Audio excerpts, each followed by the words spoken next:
Saudara, lalu kemana Demokrat akan berlabuh usai merasa dilukai di Koalisi Perubahan untuk Persatuan? Kita akan bahas sore ini bersama dengan Kepala BPOKK DPP Partai Demokrat, Herman Kairon, dan juga pakar komunikasi politik, Prof. Karim Suryadi. Nanti Mas Herman akan bergabung, tapi saya mau sapa Prof. Karim dulu. Sore, Prof. Karim.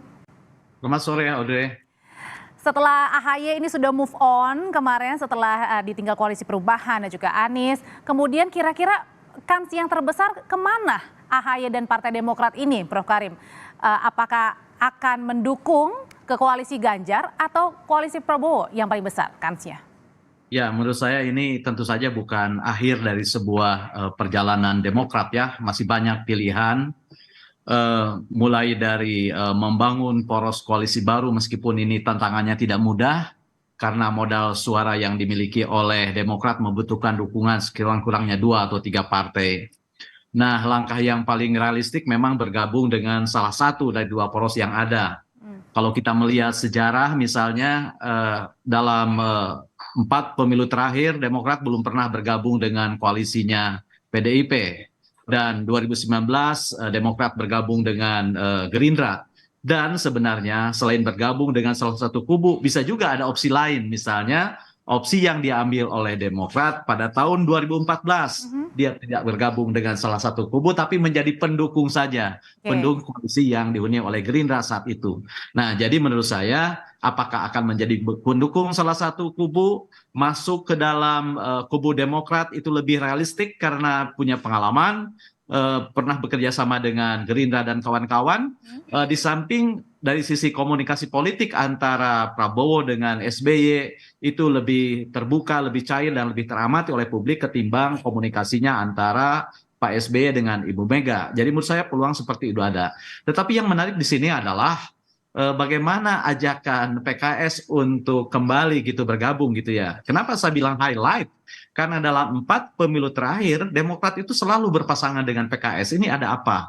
Tapi sayangnya PKS sepertinya berbeda pilihan dengan Demokrat.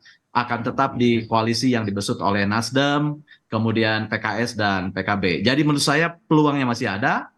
Realistik bergabung dengan Demokrat atau Ganjar, dengan pendukung Prabowo atau Ganjar. Namun karena ada pengalaman historis, misalnya sejarah. Meskipun keduanya juga ada pengalaman historis juga dengan Pak Prabowo ya? Ya, jadi sejarah bergabung dengan Gerindra itu jauh lebih kuat gitu ya. 2019 bergabung, 2014 menjadi pendukung meskipun tidak bergabung. Tetapi dalam 4 tahun pemilu terakhir belum pernah PDIP bekerja sama dengan Demokrat. Itu sebenarnya challenge meskipun langkah awal pembukaan komunikasi sudah dilakukan antara Mbak Puan dengan AHY, tetapi kita tahu semua bahwa penentu di kedua partai ini bukan Puan dan AHY, tetapi SBY dan Ibu Mega. Dan sampai sekarang kita belum melihat tanda-tanda mencairnya kebekuan komunikasi antara 2 tokoh ini. Prof, hari ini kan peristiwa politik bukan hanya tadi pidato AHY yang sudah move on gitu ya, tapi juga ada peristiwa politik, ada partai politik koalisi pendukung Ganjar Pranowo, PDIP, kemudian Perindo, P3 dan juga Hanura bertemu. Nah, apakah ini saling mensinkronkan untuk bacawa pres atau mungkin jangan-jangan ada omongan juga untuk Demokrat bisa bergabung? Ya, saya pikir bisa terjadi keduanya ya, karena pecahnya koalisi di satu sisi itu akan berdampak besar bagi yang lain. Jadi sama seperti sebuah tim kesebelasan mengganti pemainnya, dia akan direspon. Ada kontra strategi dari koalisi yang lain. Nah, PDIP sekarang bertemu bukan saja untuk menyolidkan koalisi yang ada, sebab kita tahu misalnya P3 disebut-sebut dalam kasus ini kan. Jadi P3 disebut-sebut dalam pusaran arus ini. Ada yang mengatakan ada kemungkinan atau peluang membentuk poros baru dengan menarik P3 yang menggadang-gadang Sandiaga Uno. Jadi menurut saya itu yang pertama. Yang kedua, tentu saja sekarang Demokrat yang belum menentukan arah politiknya itu menjadi sebuah godaan yang luar biasa, baik bagi kubu PDIP maupun Gerindra, dan ini akan coba dimanfaatkan. Dan menurut saya itu wajar-wajar saja. Sekali lagi wajar-wajar saja. Bukan saya tidak berempati dengan apa yang terjadi dan menimpa Demokrat, tetapi kita hafal betul doktrin politik bahwa yang membedakan politisi dan orang biasa itu adalah soal mati. Politisi itu bisa mati berkali-kali, bangkit berkali-kali, tapi orang biasa matinya hanya sekali. Jadi menurut saya sekali lagi ini bukan akhir ya dari perjalanan Demokrat, masih banyak peluang yang bisa dimainkan. Tinggal berpulang kepada bagaimana agreement yang mau dibangun, konsisten yang akan diciptakan gitu ya. Tapi Prof, pertemuan Karena ini dari kan baru power playing. Nah, soal power sharingnya itu akan ditentukan ketika power playingnya berjalan sampai di ujung. Oke, dan apakah juga pertemuan koalisi pendukung Pak Mas Ganjar ini di sore hari ini, termasuk ada Bu Ketum PDIP juga Bu Mega, ini juga untuk menyolidkan lagi siapa kira-kira yang terpilih bacawa pres pendamping Mas Ganjar? Ya, akan tentu saja begitu karena kita melihat ya dari tiga kubu ini penentuan baca pres itu menjadi sebuah cliffhanger tali pengikat ya, bukan saja akan menentukan nasib koalisi, tetapi juga akan menentukan bagaimana peta ini ke depan gitu ya. Sebab suka atau tidak, orang sekarang mulai berhitung misalnya dengan adanya pasangan yang lengkap, yang real antara Anies, Imin, maka orang akan mengadu strategi, bahkan akan melakukan kontrastrategi gitu ya. Kalau dulu hanya hitung-hitungan pada level capres, sekarang ada salah satu cawapres di sana, sehingga cawapres mana yang harus dipasang, apakah berdasarkan perimbangan tiket koalisi, perimbangan tiket ke capres, apakah perimbangan artinya harus minimal head to head juga dengan bacawa presnya ya? Misalnya pembelahan sosial, sehingga peta head to head-nya akan lebih komplit, bukan hanya sekedar mempertimbangkan faktor capres, sekarang faktor cawapres sudah mulai bisa dikalkulasi, baik dari sisi proporsi kedaerahan, perimbangan tiket antara komposisi pengalaman, kemampuan, dan lain-lain. Jadi menurut saya sekarang kita memasuki sebuah fase yang jauh lebih maju ketimbang kemarin, begitu ya, karena apa? Karena dengan ada satu pasangan lengkap, maka kalkulasi akan lebih konkret, dan ini akan memberikan sebuah semangat, tentu saja peta jalan bagi partai lain untuk menentukan langkah berikutnya. Oke, kalau tadi kata Prof Karim bilang kemungkinan Demokrat akan kansnya lebih besar. Kalau ke Pak Prabowo, saya tanyakan langsung ke Kepala BPOKK Partai Demokrat, Mas Herman Heron. Sore Mas. Ya, selamat sore Kompas TV. Mas Herman, langsung aja saya tanyakan nih, kalau dari Partai Demokrat, Mas Ahy bilang sudah move on, jadi kemana nih arah koalisi selanjutnya? Ikut Mas Ganjar atau ikut ke Pak Prabowo? Ya, kami pertama tentu masih terus untuk mengkonsolidasikan di internal. Setelah tadi rapat pleno DPP, kami mempersiapkan nanti hari Rabu akan melaksanakan rapat Commander's Call bersama seluruh para ketua DPD seluruh Indonesia. Di Demokrat membiasakan diri untuk mengambil sikap dan keputusannya bersama-sama dengan seluruh kader. Kami melibatkan seluruh tingkatan untuk didengar pandangan dan pendapatnya seperti apa. Tentu setelah kejadian kami ditinggalkan oleh Partai Nasdem dan Anies Baswedan, kemudian kami juga harus menata kembali pola pikir dan ide gagasan serta aksi apa yang harus kita lakukan ke depan. Ini yang sedang dilakukan oleh Ketua Umum, bahkan tadi Ketua Umum sudah menyampaikan press conference-nya bahwa pertama ya mengucapkan kepada pasangan Anies Baswedan Pak Muhaimin sebagai pasangan capres-cawapres. Kedua ya tentu memohon maaf jika ada hal yang tidak nyaman dengan begitu gerakan kader yang masif. Ini saya kira sebuah hal yang tentu mencerminkan Ketua Umum sudah move on dan ke depan apa yang sejatinya bisa dilakukan dengan situasi ini.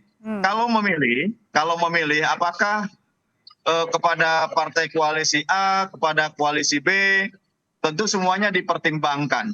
Bahkan ya tidak menutup kemungkinan. Sekali lagi tidak menutup kemungkinan jika ada opsi-opsi baru yang tentu ini lebih bisa menjamin terhadap kebersamaan, terhadap mengedepankan etika dan moral berpolitik ya, terus memegang teguh komitmen. Ini kan juga menjadi pengalaman di internal kami bahwa juga kita harus melandaskan kerjasama itu berdasarkan moral, etika, dan komitmen kebersamaan itu. Kalau gitu pertanyaan selanjutnya, apakah yang dimaksud Mas Herman itu adalah membentuk koalisi baru atau poros keempat? Nanti jangan dijawab dulu Mas Herman, usai jeda kita akan kembali hanya di Kompas Petang.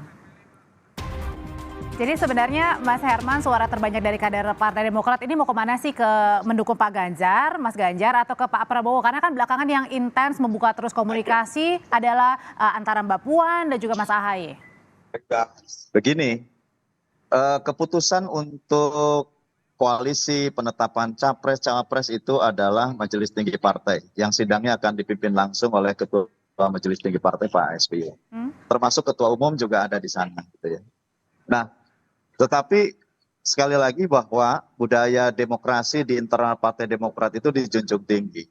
Oleh karenanya setelah tadi rapat pleno DPP yang dihadiri oleh seluruh pengurus pleno DPP dan ketum membuka ruang untuk masukan dan pandangan para kader yang khususnya sebagai pengurus DPP, tentu semuanya dicatat. Ya variasi lah ya, ada yang menuju ke Pak Ganjar, ada yang menuju ke Pak Prabowo. Tapi bocoran dong Mas Herman. Bocoran dikit dong Mas Herman ya, kalau pada ini bocoran ini. Ya. Ini bocoran. Oke, baik. Prof Karim nanti yang analisis Prof Karim lah gitu ya. Terus kemudian ada yang mengusulkan membuat koalisi baru gitu ya. Kan membuat koalisi baru tentu tidak mudah ya. Kita harus membangun kembali chemistry dengan beberapa partai. Dan ini yang pasti ya tentu ada dua pilihan yang mau tidak mau ini menjadi sebuah pilihan gitu ya. Nah, tentang koalisi baru ya tentu ini juga kalau ada respon dari partai lain ya kita juga akan membuka komunikasi politik supaya seperti apa arah dan tujuannya kita ingin menyamakan kembali. Karena bagi Partai Demokrat tentu sudah 2 kali ini peristiwanya hampir sama. Peristiwa tahun 2019 juga sama di last minute kita juga seperti ditinggalkan begitu saja gitu ya. Artinya jangan sampai 3 kali gitu ya? Ya saya kira baik. Kami tidak berharap terjadi gitu ya. Tetapi tentu membangun komitmen itu kan bisa dilihat dari chemistry karena dari awal selalu saja ada polemiknya lah dengan Nasdem ini. Selalu ada perbedaannya dan ada serangan dan lain sebagainya. Tentu sebetulnya dari awal sudah kami rasakan, banyak teman sudah menyampaikan hati-hati apakah di ujung tidak ditinggalkan. Ini banyak sekali masukan dan pandangan dari luar juga. Nah ini ke depan tentu kita akan lebih prudent lebih terbuka dan bagaimana tentu berkomunikasi politik yang lebih mengedepankan etika dan moral tadi. Kalau gitu Prof Karim sebenarnya suara dari Partai Demokrat ini lebih baik harusnya kemana nih? Mendukung Mas Ganjar atau Pak Prabowo? Kalau pertanyaannya lebih baik Mas Hoiron lah yang lebih tahu dan Mas Hoiron akan bilang. Lebih besar mana deh kansnya peluangnya? Tergantung suara DPD gitu ya. Tapi menurut saya sekali lagi tadi saya katakan di awal peluang membangun poros baru gitu ya di mana Demokrat menghela lokomotif poros ini mungkin, tetapi ya tantangannya agak berat ya, jauh lebih berat ketimbang bergabung ke dalam 2 poros yang ada. Kenapa begitu?